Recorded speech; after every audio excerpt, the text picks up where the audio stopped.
Programa Café com Maná. Diferente dos outros, mas igualzinho a você.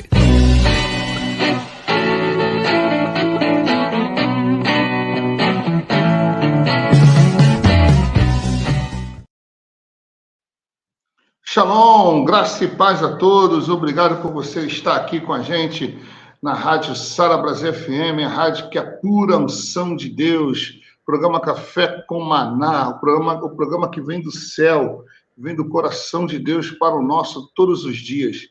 Louvo a Deus pela sua vida, por você nos acompanhar, nos seguir, nos amar, nos suportar de vez em quando e continuar nos acompanhando aqui no nosso dia a dia. Muito obrigado a você que nos ouve. Rio, São Paulo, Minas, que mais? Floripa, Rio Grande do Sul. Tchê, Deus abençoe a todos, a vocês que vão nos acompanhar pelo YouTube, que acompanham a nossa programação. Muito obrigado também. Nós temos um canal no YouTube, Café com Maná, temos no Instagram também, certo? Nos siga em nossas redes sociais. Tá? Bem-vindo, obrigado, em primeiro lugar, ao Denis, que é o homem dos botões, e bem-vindo, Bispo Robinson. Bom dia, Pastor Kennedy. Desculpa, a voz parece que de manhã. Eu tô com tô lutando aqui com uma situação aqui na garganta, mas vai melhorando. Dia a dia vai melhorando. Tá me ouvindo Própolis, bem? mel com limão, alho. Pois é.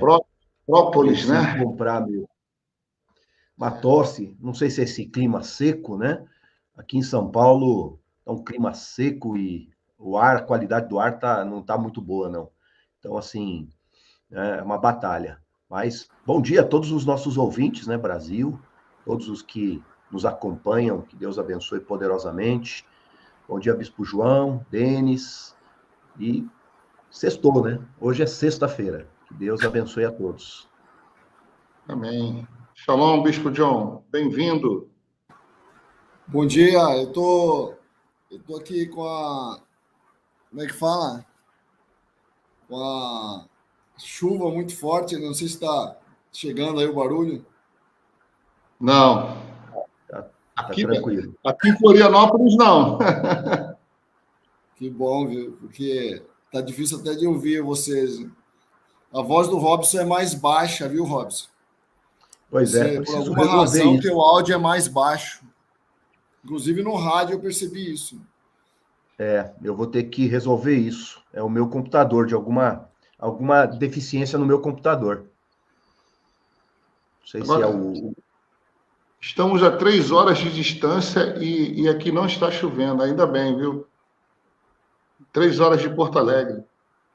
Não vai chover, né, hoje ou não? Tá marcando chuva? Não está marcando chuva aí, não. Por enquanto não. Tempo nublado, mas não está marcando chuva aqui em Floripa, não. Beleza. Nem pode chover em Criciúma, né? Porque tem revisão de vidas amanhã. E quando tem revisão de vidas, eu faço igual Elias, né? Fico orando para não chover, entendeu? Né? Não haverá chuva, segundo a minha palavra. Eu fico intercedendo para a chuva ir bem longe. Está ouvindo a gente, Bispo? Está conseguindo nos ouvir, Bispo João? Tô. Tá. Então vamos lá, vamos para o jogo, vamos para o game, vamos tocar. Estamos desfalcados, né? Temos um no departamento médico e outro em turismo, né? Mas vamos continuar. Somos em 5, viu, gente? Mas 2 estão temporariamente ausentes, fora do jogo. Falar em jogo, né? Por falar em jogo, eu sei que o Bispo Robson torce para o São Paulo, o Bispo Hugo torce para o Fluminense, o Bispo Paulo Renato torce para o Flamengo, e a maioria, como sempre, é uma torcida ao Flamengo, né? Eu e o Bispo João somos flamenguistas, né? Eu não vi o jogo ontem, mas fiquei sabendo do resultado. Mais uma vitória do Mengão, né? Tudo normal no Brasil, viu, Bispo Robson? Tudo normal? Eu também não vi, não. Ontem eu tive uma célula, né? Uma macrocélula que a gente está tendo. Uma célula estratégica, na verdade, está tendo na Zona Norte. E acabei não podendo ver o futebol, né? Porque tinha outra prioridade, né? Mas fiquei feliz de saber o resultado, né? Quanto foi o jogo? O Flamengo ganhou do Bahia 2-1. 2-1. De É virada. o líder. É o líder. Que Isso. maravilha. Quarta-feira eu São estava no Paulo Morumbi. perdeu essa semana, né? O São Paulo perdeu, né? Eu estava no Morumbi, do Cuiabá. Eu estava no Morumbi. Eu levei a mulher no Morumbi, ela foi conhecer o Morumbi, a filha. Eu levei um genro corintiano, acho que foi esse o problema. Rapaz, corintiano. que experiência, hein? Ir ao Morumbi para perder para o Cuiabá, né? Cuiabá. Eu vou te falar. É porque eu levei um genro corintiano. Deve ser isso. Aí é verdade. É para ela. É forte esses coisas. Meu Deus do céu. Mas eu tô vendo um milagre acontecendo, muito corintiano se arrependendo e trocando de time, sabia? Muito. Muito. Graças Pastor Mário Saltini é um ex-corintiano. É um ex-corintiano. Eu vou falar isso para ele, viu? Vamos lá. Vai fazer uma oração forte por você, viu, Kennedy? Ele vai fazer uma oração forte por você. Isso aí, né? Mas ele é um ex-corintiano, né? Mas é assim mesmo, né? Vamos lá então aqui, porque é o seguinte, hoje é o dia do Bispo Robson escolher o tema, né? Ele vai falar sobre experiências EQM, né? Vai lá, Bispo Robson, toca a bola aí. Pois é, o portal Globo, o G1, publicou algumas matérias, acho que foi anteontem, inclusive, uma descoberta de uma neurocientista sobre EQM, experiências extracorporais ou experiências de quase morte, né? Existe uma mudança nessas definições, uma pequena, vamos dizer assim, diferença entre essas definições. Pode existir EQM, que é uma experiência de quase morte, sem necessariamente ser constatada uma morte clínica. A pessoa está, né, ali numa enfermidade terminal ou em alguma outra situação de enfermidade, e ela conta uma experiência causada, ela pelo menos diz isso, né, causada por aquele estado dela, e ela relata a experiência. E tem pessoas que não, que realmente houve constatação clínica de morte por alguns minutos, né? Eu acompanhei semana passada uma membra aqui da igreja que teve uma parada cardíaca de 9 minutos. 9 minutos. Então, pessoas assim, não todas, né? Há um percentual de pessoas que passam por esse tipo de situação e voltam, que relatam experiências extracorporais, que saíram do corpo, que viram uma luz, que viram coisas espirituais, que conversaram com seres espirituais, que falam que viram até parentes, pessoas queridas e tudo mais. Então, essas são as experiências de EQM, né, relatadas. E eu trouxe esse tema para nós debatermos, né, até porque o portal G1 trouxe também, achei interessante, né, a neurocientista que fala que sabe-se muito pouco sobre isso, é um tabu falar, ainda existe um preconceito. Há, claro que, áreas hoje da ciência que discutem isso, que começam a levar isso com um pouco mais de seriedade, que querem estudar, analisar, verificar, para entender melhor esse tipo de situação, inclusive se vai se descobrir realmente, cientificamente, a realidade espiritual ou não, mas é claro que isso é uma discussão ainda, né?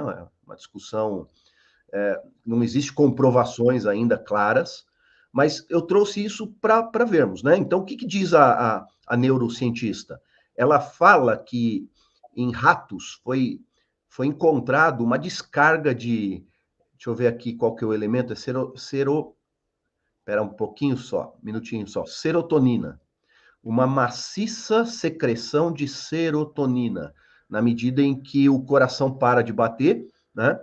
E essa descarga desse elemento acaba criando alucinações. Então, ainda não é uma coisa certa ainda, mas há uma desconfiança, quer dizer, uma dúvida de que isso causa alucinações e que ainda há atividade cerebral pós-parada cardíaca ou pós-parada do coração. Então, a descoberta vai caminhar nesse sentido, né, para que possa comprovar que o que chamam de EQM possa ser realmente uma questão física, né, de descarga de serotonina, enfim, no cérebro.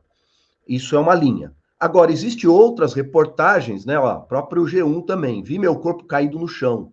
São relatos. Então, é outra pessoa que fala de relatos de luz brilhante, de túnel. E aí, diz aqui de 350 pessoas, mais ou menos, entrevistadas que tiveram experiências de EQM. O que vocês falam sobre isso?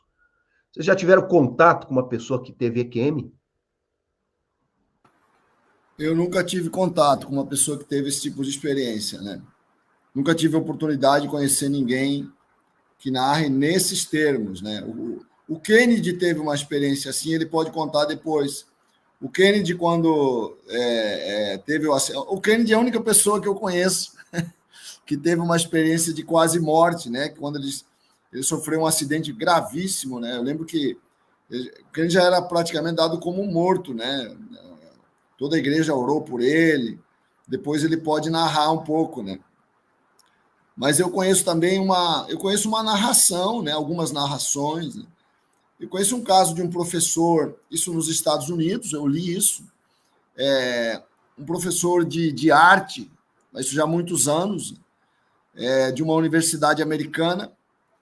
Ele levou um grupo de alunos para Paris, né?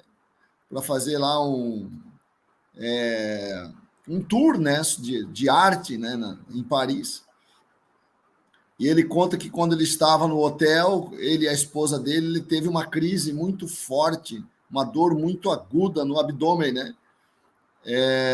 E aquela dor era insuportável, ele foi levado para o hospital, e aí no hospital, ele chegou 11 horas da manhã no hospital, e ele tinha tido uma perfuração no duodeno, e nesse momento em que ele chega no hospital, ele não tinha um médico, ele precisava fazer uma cirurgia com urgência, mas não tinha médico lá para operar ele, o médico só ia chegar mais tarde, né?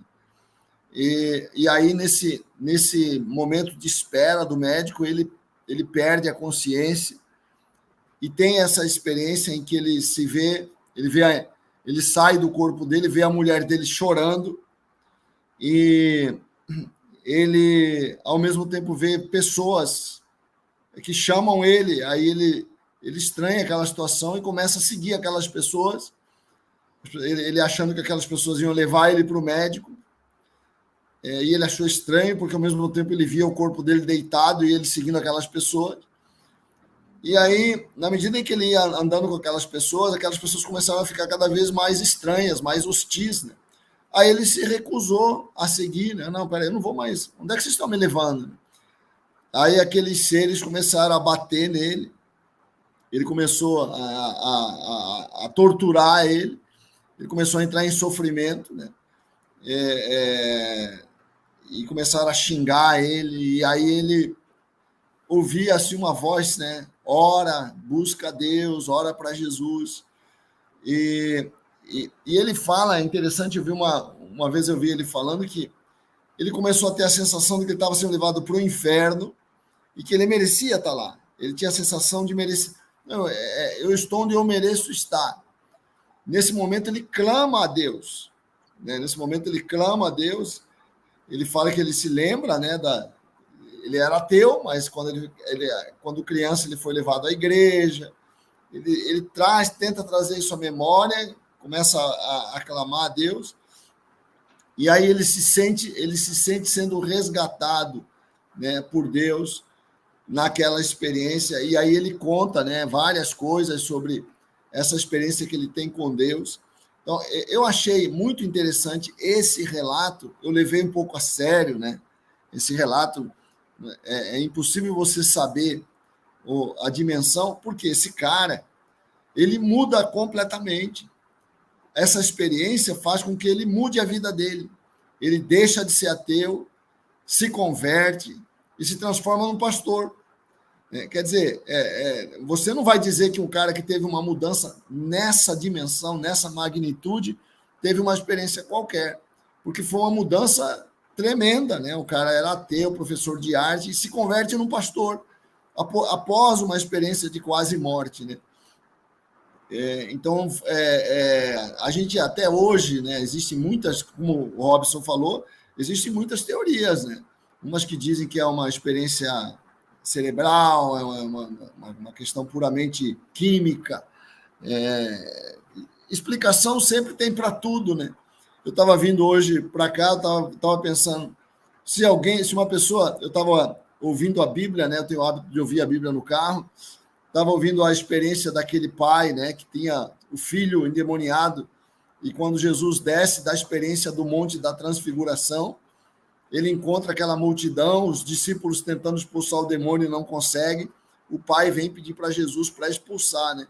Eu fiquei pensando assim, quem vê uma experiência dessa, quem vê um guri endemoniado como esse, como é que ele vai negar que existe uma dimensão sobrenatural, espiritual? Mas tem gente que nega. Não, isso é uma experiência psicanalítica, é uma experiência psicológica, né? Então, sempre vai ter uma explicação para aquilo que Deus está fazendo, né? É uma questão, por isso que precisa de fé, né? A fé é que abre os teus olhos e fala, não, gente, isso aqui é uma experiência sobrenatural, né? Agora, as experiências de quase morte, como elas são muito estranhas, a gente realmente não dá para saber, né? Se são experiências efetivamente sobrenaturais, espirituais. Essa que eu narrei, de uma certa forma, me impressionou, porque não tanto por causa do relato, mas por causa do resultado, por causa da consequência desse relato. Agora, o Kennedy pode contar um pouco a experiência dele, né, Kennedy? Kennedy não gosta de falar dessa experiência dele, não sei porquê, né? Mas era bom ele falar um pouco agora que o tema é esse, né, Kennedy? Ô, Kennedy, antes de você falar, tá? Deixa eu contar, então, e aí você vai entrar. Eu tenho contato, sim, com pessoas que tiveram EQM, né?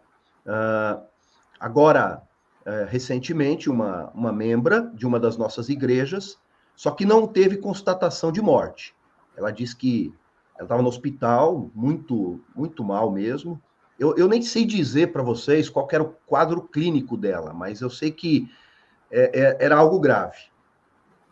Ela disse que saiu do corpo, foi levada por uma luz até os portões do céu. Ela chegou a ver os portões do céu e, de repente, aquela luz que estava carregando ela, a mão que puxava ela saiu um pouco da luz e ela viu a marca dos pregos. Aí ela ficou completamente eufórica, né? E aquela mão que puxava segurou e falou assim, não, você não vai entrar agora, ainda vai ser te dado uma extensão de vida, enfim. E ela volta. Esse é um caso. Mas esse caso é um caso que não teve constatação de morte. Então, o que me chama a atenção? A cura dela. Porque ela tinha um problema crônico e ela volta curada. Ela, pelo menos, afirma isso, que assim, ela não podia tomar uma injeção que era como se estivesse colocando nela sei lá, né? Tivesse estrangulando ela.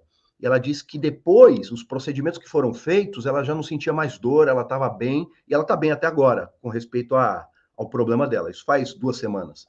Só que a pessoa volta eufórica, ela quer pregar o evangelho para todo mundo, ela está sob o efeito da experiência. E o efeito da experiência é tão forte que a pessoa, ela fica eufórica mesmo.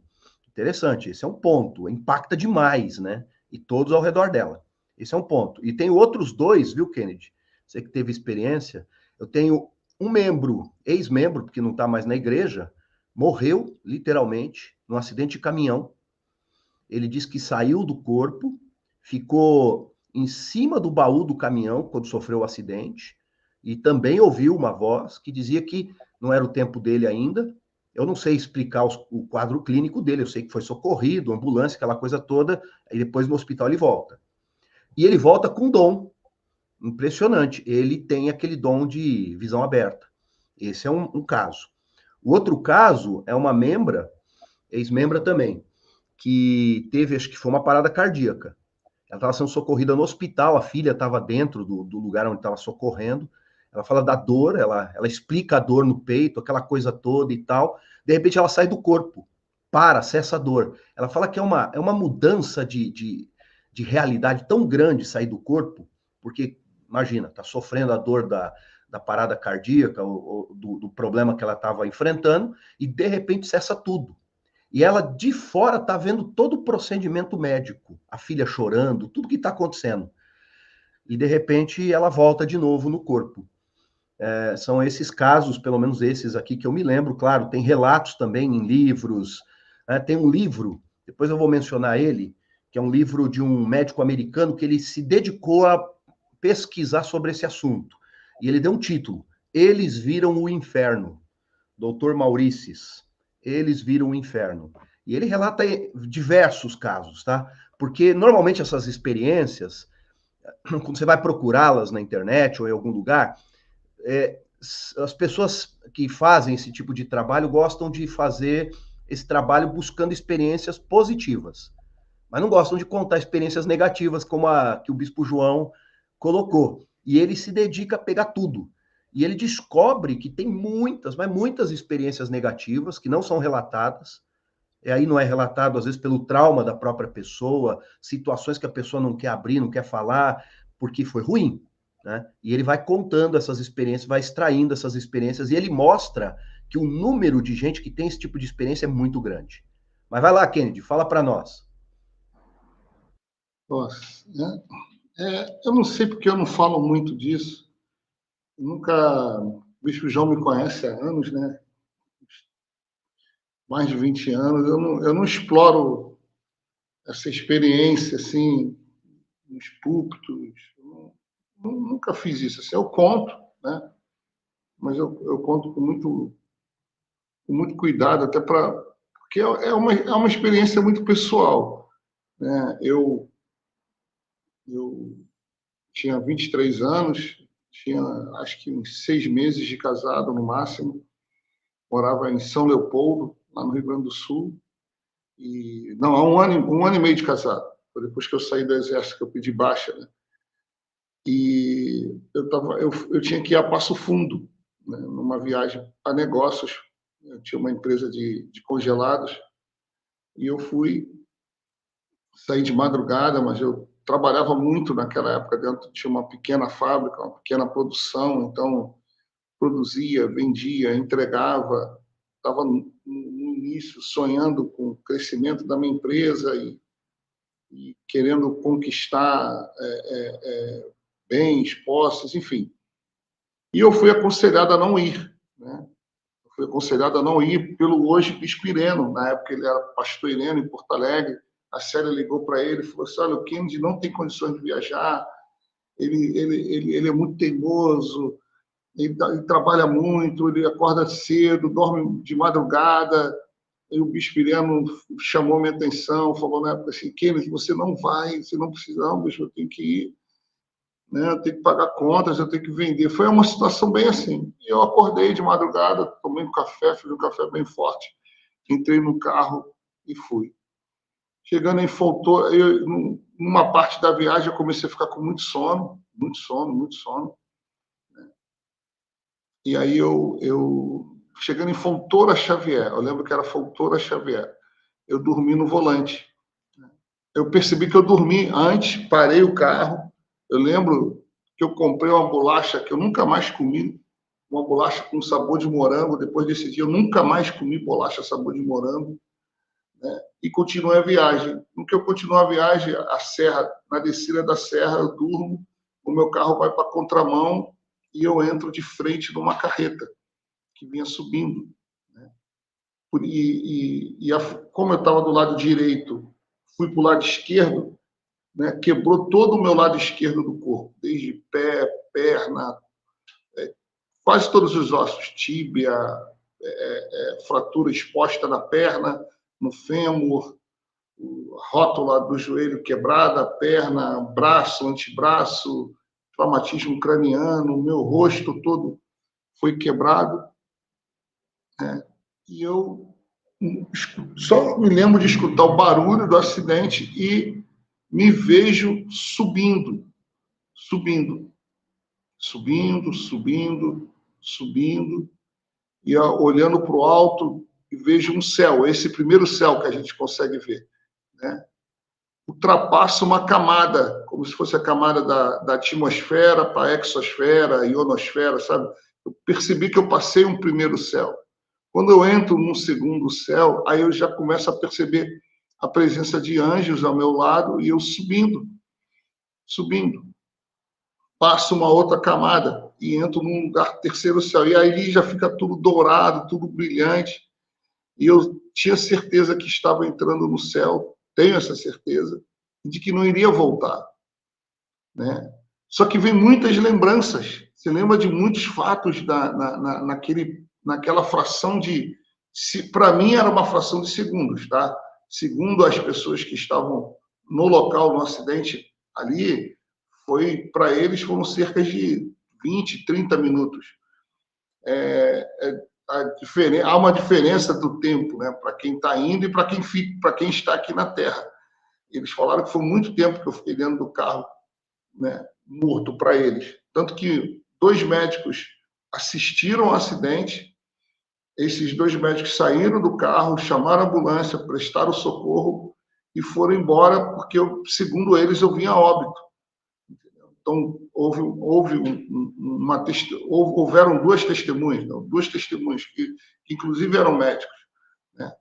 E aí eu estou indo, e nisso que eu estou quase prestes a entrar naquele lugar que eu sabia que era o céu, de onde eu não iria voltar, eu falei, Deus, me deixa voltar, eu quero voltar. Eu sei que eu não cumpri o meu propósito, a minha missão, fiz 3 pedidos a Deus, né? Um dos pedidos foi, Senhor, eu quero ser pastor, porque o meu chamado pastoral aconteceu, eu já contei aqui para vocês, né? Eu converti, o pastor que pregou morreu, e naquela noite as últimas palavras dele para a esposa foram: aquele menino Kennedy vai ser um pastor. Eu tinha 15 anos de idade. Isso foi num domingo. Na segunda-feira eu vou na igreja, sem saber, estava acontecendo o velório desse pastor. Então, eu tinha uma convicção muito forte, e eu queria muito o ministério pastoral. E eu faço mais 2 pedidos. Um é que eu queria muito ser pai de um filho. Eu pedi a Deus, eu quero um filho, né? Eu quero ter um filho, eu quero que a minha descendência continue. E eu não sabia que era estéril. Aí é um outro milagre que um dia eu conto para vocês. Eu não sabia que era estéril, né? E eu tenho um filho, né? Fui curado e tenho um filho, que é o Felipe, meu filho primogênito, meu filho amado, né?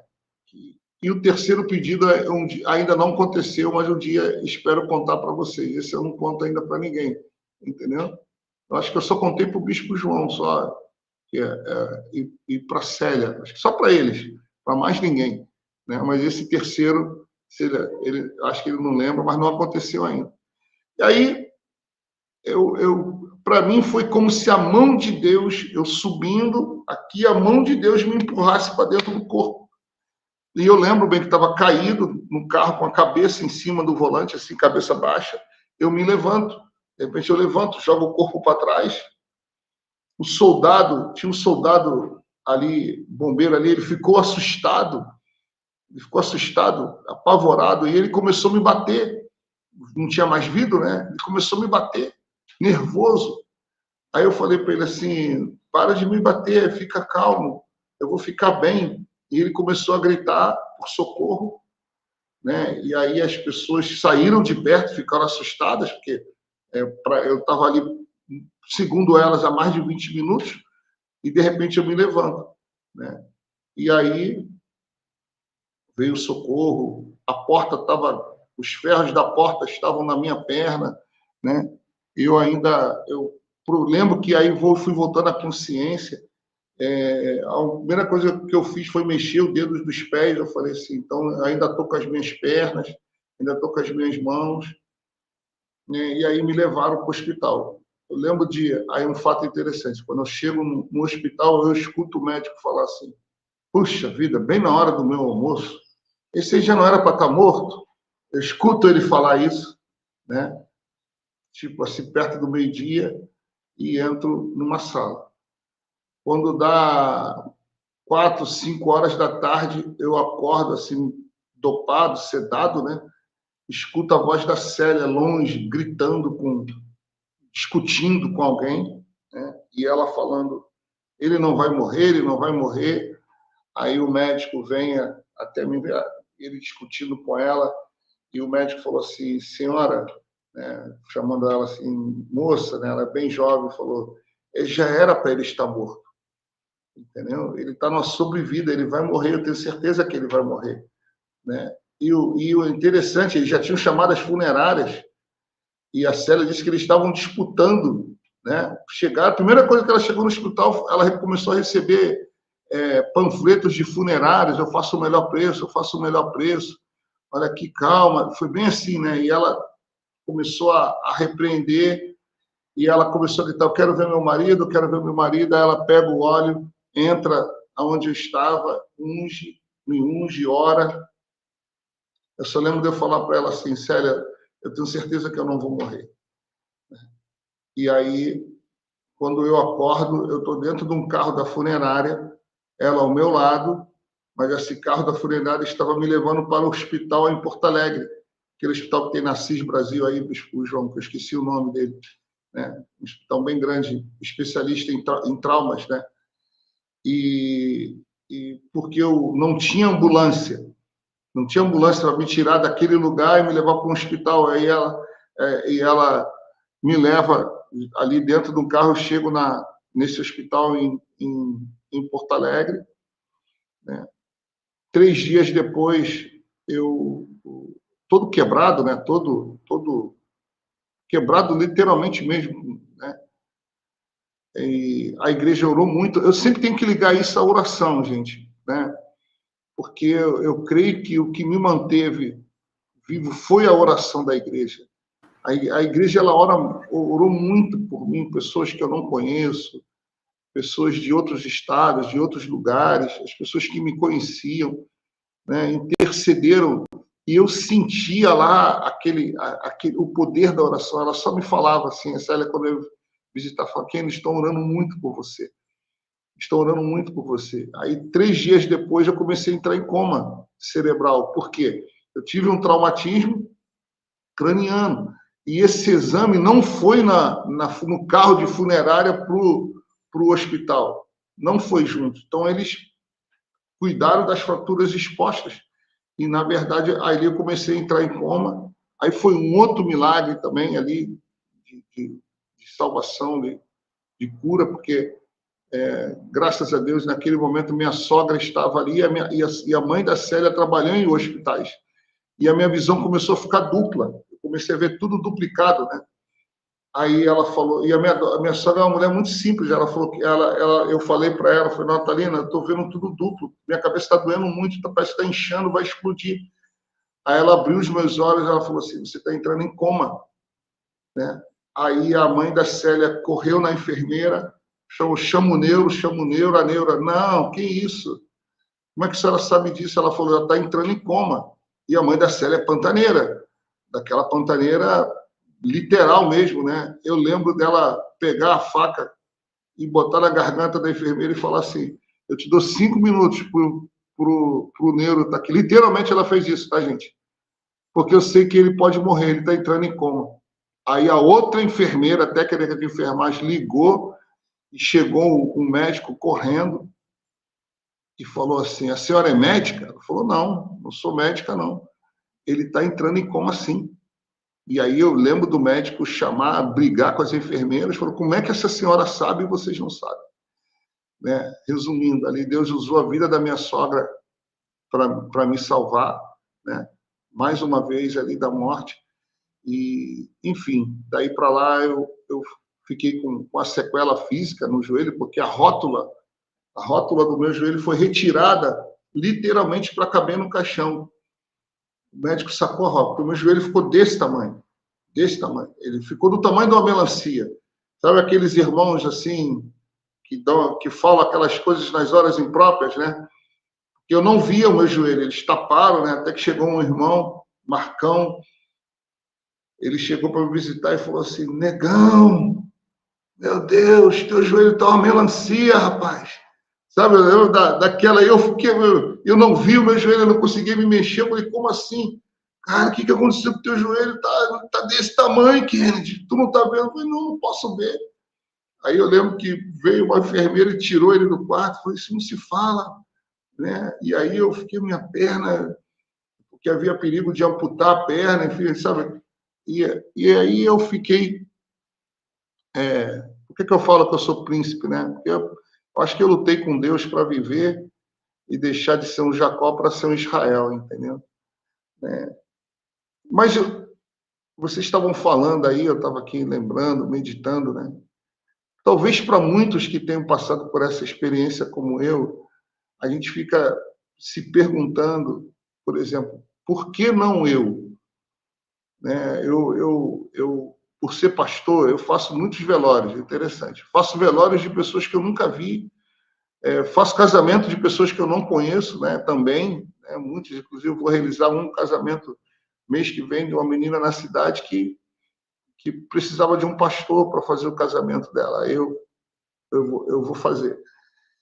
E toda vez que eu vou no cemitério, eu fico contando, fazendo contas, né? Data da morte, data do nascimento. Eu vejo pessoas tão jovens. E o meu último velório, tem uns 3 meses atrás, foi de uma criança de 3 anos de idade, que passou mal numa escola. Eu fiquei perguntando, poxa,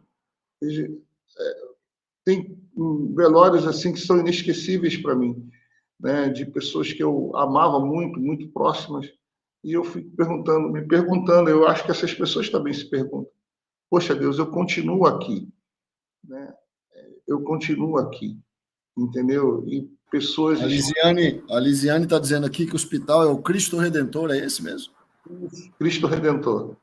Cristo Redentor. O diretor da época... Olha o nome do hospital, né? Esse mesmo, Cristo Redentor. Eu fiquei 3 anos no hospital, gente. 3 anos. Eu fiquei 3 anos sem andar, literalmente sem andar, e fiquei 1 ano direto, internado no hospital. 1 ano. Depois eu tive que voltar várias vezes para fazer várias cirurgias. Eu lembro que eu era obrigado a assistir uma novela, ver aquela novela Rei do Gado toda, porque na minha frente tinha uma televisão, eu não tinha como ver outra coisa. Né? Eu lembro do nome da novela, porque todo dia eles ligavam a televisão no quarto na hora. Eu lembro de muitas vezes eu fazer amizades com pacientes. Eu não gosto nem de lembrar disso, mas no outro dia eles estavam mortos. Passou muita gente morre, sabe? Sim, eu lembro assim, eu lembro de tudo, né? De fazer amizade, ficar amigo, falar, nós vamos sair daqui, vamos comer um churrasco juntos e tal. Eu evangelizava deitado porque eu não conseguia andar. E no outro dia aquele senhor, ou aquela senhora, geralmente uma parte mais com homens, né? Aquele jovem havia falecido, sabe? Foram experiências assim que não terminam, né? Mas a Bíblia fala, não são experiências de quase morte, mas, por exemplo, Estevão, quando ele estava sendo apedrejado, ele teve uma visão, né? Ele teve uma visão celestial, né? E ele caiu de joelhos e bradou, Senhor, não os considere culpados. Ele começou a ver, diz, mas Estevão, cheio da glória de Deus, cheio do Espírito Santo, levantou os olhos para o céu e viu a glória de Deus e Jesus em pé à direita de Deus.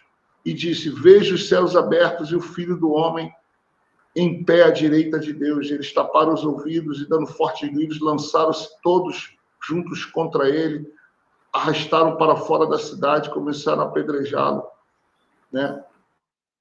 Não foi uma experiência de quase morte, porque ele não sobreviveu. Mas muitos cristãos têm essas experiências antes. O bispo Arthur coloca aqui aquela experiência do apóstolo Paulo, né? Em 2 Coríntios 12, em que ele saiu do corpo, né? Quer dizer, ele não sabe se no corpo ou se fora do corpo. Fora do corpo, isso. Então, assim... Eu sei de um homem, diz ele, né? Que foi levado até o terceiro céu, né? Agora eu vou falar uma coisa para vocês, bispo Arthur.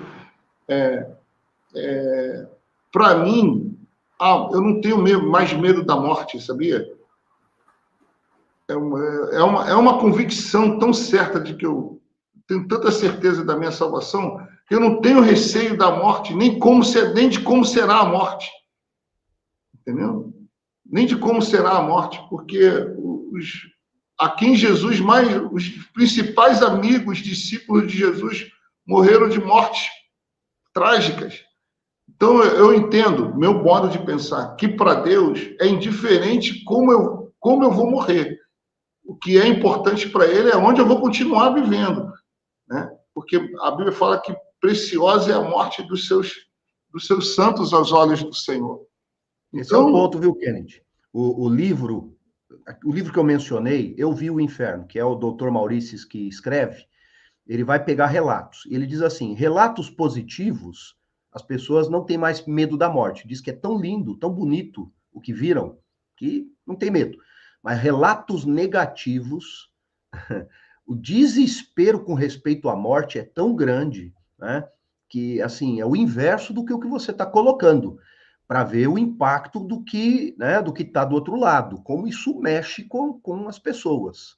Interessante o que você está colocando, né? Outra coisa que eu queria colocar, aproveitando você, né, é que, assim, a gente tem pouco contato com EQM porque a gente terceirizou, isso é uma coisa que está no livro também, acho interessante, nós terceirizamos o cuidado das pessoas que estão morrendo aos hospitais, aos médicos. Então, hoje, uma pessoa que está em estado terminal, enfim, né, está morrendo, ele vai para o hospital, ali ele é ou entubado, ou colocado em coma, ou enfim, tem o cuidado dos médicos. E esse contato das famílias com esse tipo de, vamos dizer assim, esse tipo de situação, diminuiu muito, né? Esses contatos estão mais nos hospitais, que no passado, talvez isso explique a forte influência da espiritualidade no mundo, através de religiões, não importa, porque as famílias antes que cuidavam de seus parentes, de seus familiares, nessa situação de pré-morte aí, né? Então, ouviam relatos. Eu vou contar um outro relato, né? Eu tenho um membro que faleceu alguns anos atrás, era um diácono da igreja, e antes dele morrer, câncer, tá? Ele chamou a mulher, disse assim para a mulher, né? Olha, estão me chamando. Ele estava vendo alguma coisa, ele estava vendo um anjo, um ser espiritual que estava chamando ele. E ele queria se despedir da mulher e da filha. E ele pediu para chamar a filha. E o que ele relatava era o que ele estava vendo e estava sendo chamado. E, de fato, ele despediu da mulher, despediu da filha e morreu. Então, assim, relatos de pessoas que têm esse contato antes, né? Um pouco antes, como de Estevão, que vê alguma coisa e relata um ser espiritual. Alguns ficam aterrorizados, né? Ele vai contar alguns relatos de aí, são demônios, provavelmente, que estão ali, né? Pessoas que tiveram sensação de ter sido mergulhadas no inferno. Então, ele conta um relato aqui no livro de uma pessoa que gritava para não parar o procedimento médico porque ele estava no inferno. Ele tinha consciência tanto do que estava acontecendo no hospital quanto do que estava acontecendo na realidade espiritual. E que volta, né? E volta com traumas, não há dúvida, né? Porque o impacto é violento. Mas pode continuar, Kenny, desculpa. Não, eu quero linkar isso à igreja, à oração, né? Eu sei que naquele momento lá em que o médico afirmava, eu fui vizinho de um médico em Criciúma e ele contou para mim uma história interessante, né? Ele falou que entrou na faculdade crendo em Deus. No meio da faculdade ele se tornou ateu. Quando ele terminou a faculdade ele era um médico ateu, acreditava só na ciência. No quinto ano, a partir do sexto ano de exercício da medicina, ele voltou a crer em Deus.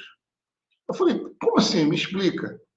Ele me disse assim, ele muitas vezes, ele deixava já o atestado de óbito pronto para o colega dele assinar. Porque ele sabia, vai morrer no outro plantão. Ele falou que tinha, entre eles, em alguns lugares, né, por causa da demanda, muita gente.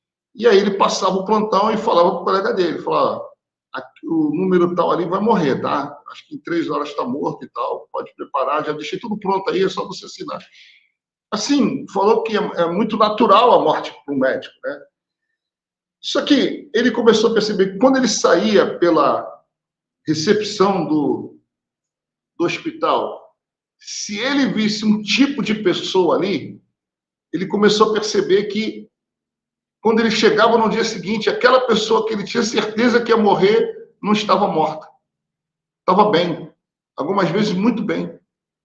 E ele falou que esses fatos se repetiam e ele começou a ligar e ele começou a prestar atenção. Porque aconteceu ele falou, não, é coincidência, eu estava errado, o médico pode errar. Mas ele disse que era sempre quando tinha um grupo de pessoas na recepção.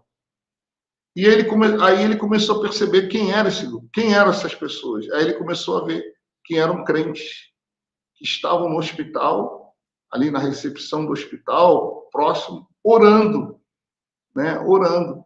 E aí ele começou a contabilizar que todas as vezes que ele tinha certeza que o paciente iria morrer, não iria sobreviver, ele disse que muitos morrem à noite, na madrugada, eu também não sei por que isso, e quando eu fiquei nesse 1 ano no hospital, todos os que morreram durante a noite, a madrugada, né? Ele falava assim, ele saía, né, e passava o plantão e ele falava que ele vai morrer, que ele vai morrer, que ele tá... E aí ele começou a contabilizar, ele já saía do hospital assim, será que esse vai morrer mesmo? Ele já não tinha mais certeza. Quando ele disse que uma vez passou, viu um grupo de crentes, ele falou, só pode ser eles. Né? Até que ele chegou numa vez perto desse grupo e falou, o que vocês fazem aqui? Vocês são parentes? Aí ele se apresentou, sim, é nosso parente, é nosso amigo, nós conhecemos. O que vocês estão fazendo? Nós estamos orando por ele. Aí ele começou a perceber sobre a oração, né? E ele me falou que o Lucas, médico Lucas, autor do Evangelho de Lucas e de Atos, né, que também era médico, tem um livro dele, né, um livro que fala que não está na Bíblia, que fala dos relatos de Jesus, e ele falou que muitos médicos leem esse livro. É um livro que eles vão ler por curiosidade, porque é um livro que tem a ver com a medicina, né, e fala das curas, dos milagres, só que tem um olhar mais medicinal, mais de um médico. Diz que esse livro ajudou muito a conversão dele, né? A conversão dele de novo, a ele voltar a crer em Deus. Então ele fala para mim, Kennedy, é certo. Se eu tenho certeza, toda vez que eu tenho certeza, eu saio na recepção, se eu ver algum crente, eu já fico em dúvida. Porque eu chego no outro dia, o paciente que eu tinha certeza que iria morrer está vivo. Então, gente, a igreja realmente, ela liga na terra e desliga no céu. Ela desliga na terra, desliga no céu.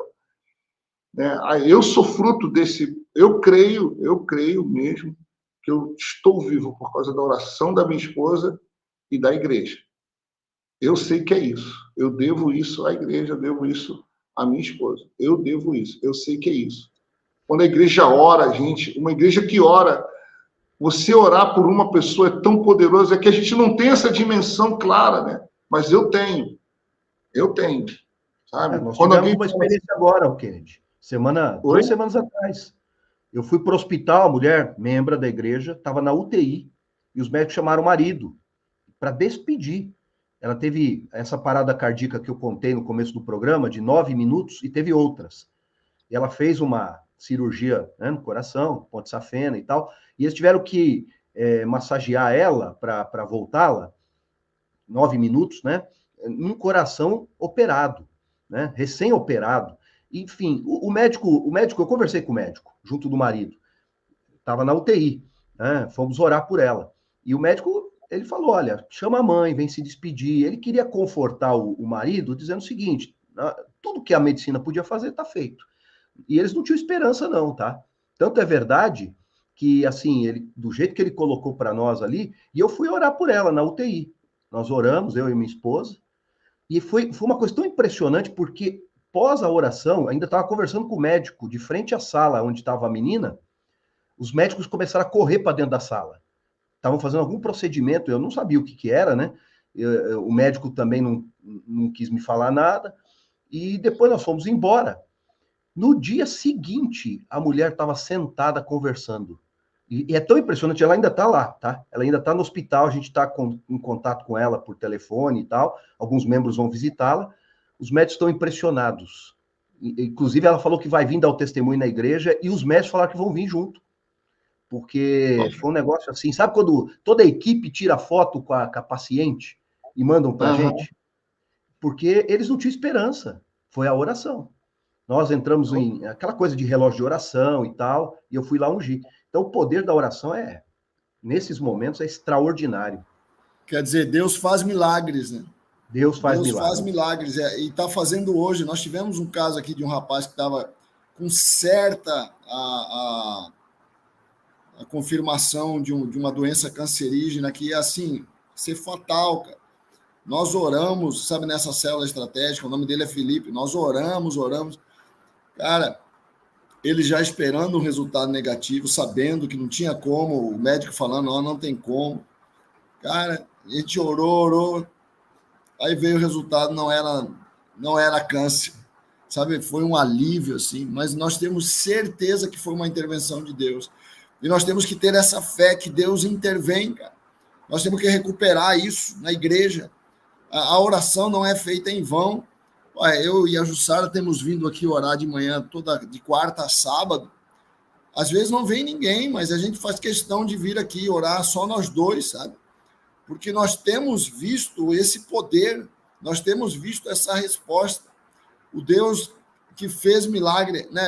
As pessoas falam isso mecanicamente, mas é realidade. O Deus que fez milagre ontem está fazendo hoje. É o mesmo Deus, ele está fazendo hoje. Eu só queria falar aqui algumas participações, né? A Lisiane falou ali, né? Que tinha falado do Hospital Cristo Redentor, fala que o filme 90 Minutos no Paraíso retrata bem esse tema, né? A Sinara fala aqui, ó, que experiência tremenda a experiência do Kennedy, né? Que realmente foi uma experiência. O Kennedy fala pouco essa experiência, né? Interessante isso, né? Ele não relata muito.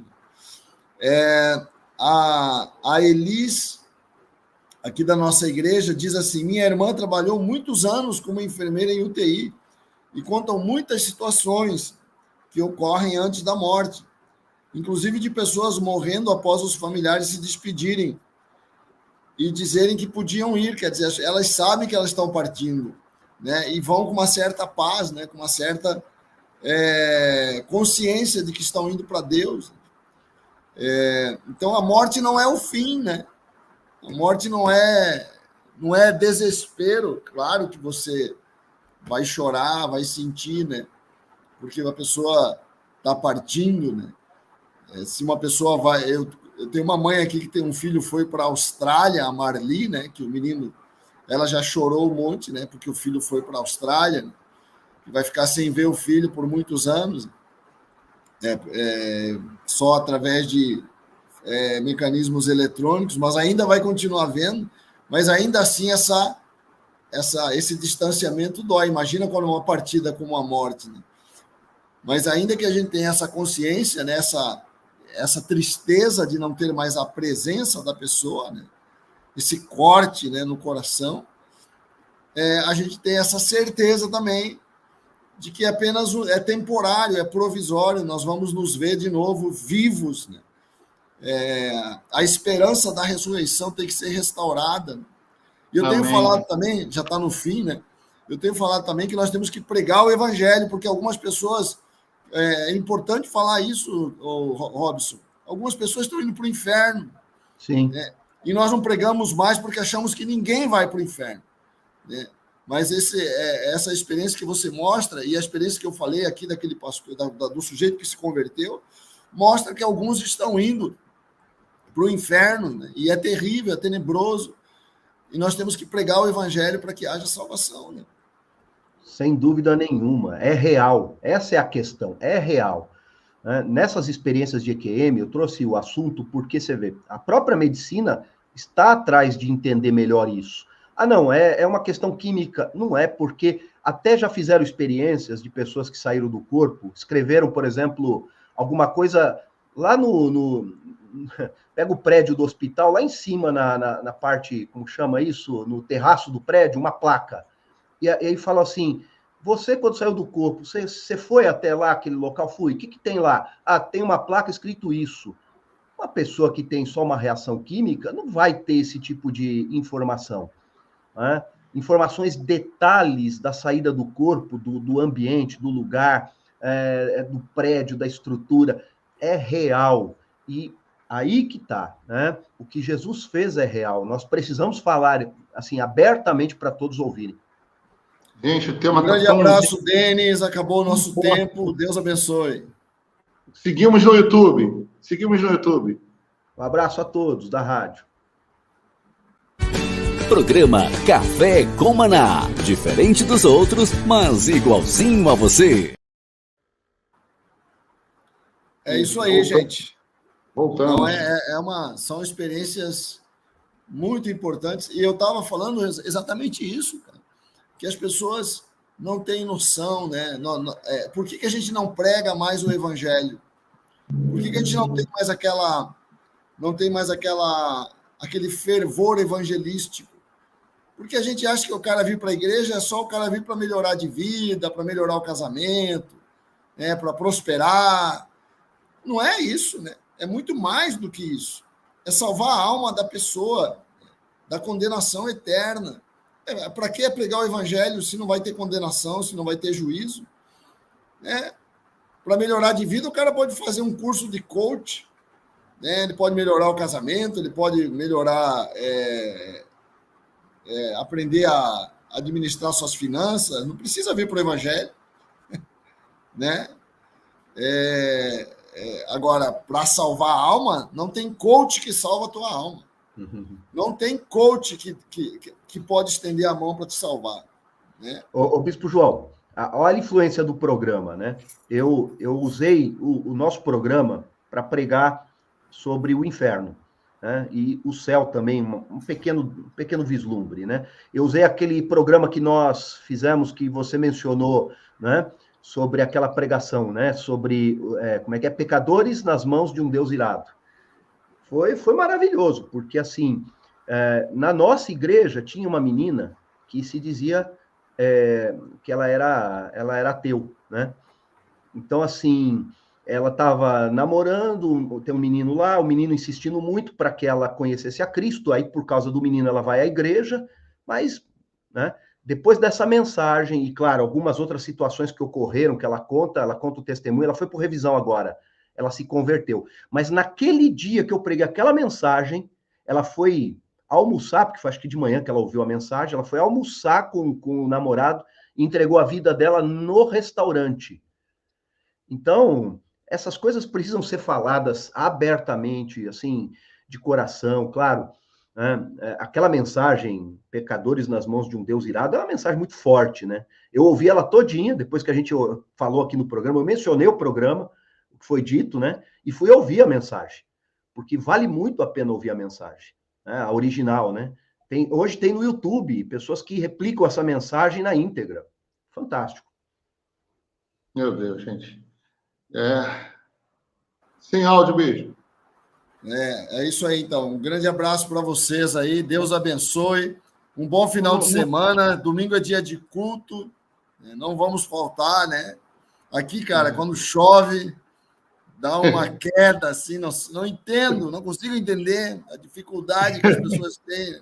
Parece que a água derrete a fé do povo. Eu vou perguntar na segunda-feira quantos foram no culto aí com chuva, hein, pessoal, de Porto Alegre. Olha só, gente, Bispo, não sai do YouTube, não, a gente vai ficar fora do ar. Eu quero contar uma experiência com os homens lá da igreja, tá bom? Para vocês. Um abraço, gente. Tchau. Um abraço, Denis. Deus abençoe. Tchau, Denis.